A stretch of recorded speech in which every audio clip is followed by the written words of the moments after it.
MCWD giawag sa unta provinsyal nga paminusa ng epektos posibleng pag-igo sa El Nino. The reports Greggy Magdadaro. Live report.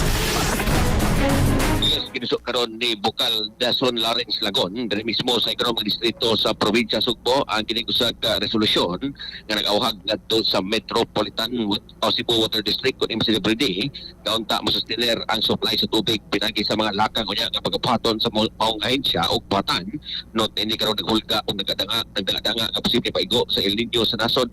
Matud pa ni Lagon nga ang kining-isgutan nga resolusyon iyang hananaan nga iyahang i-file diha mismo sa unta provinsyal aron awhagon ang MCWD kalabot sila mga lakang sa posibleng masinating El Nino sa nasod.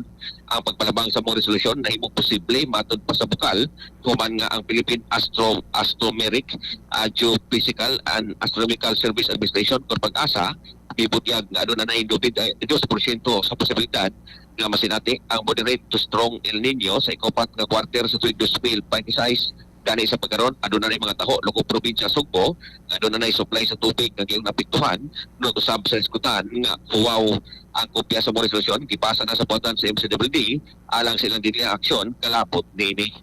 Sa ato may katropa niya nga nagkalubog o nagkanap ang pananaw.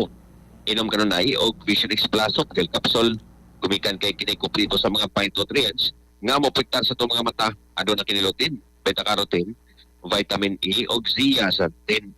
Alang sa Pilipino para sa Pilipinas, nagkatropa Greggy Magdadaro, ex-Captain XFM report. Cellphone Plus Gold, mapalit sa mga butika sa inyong lugar.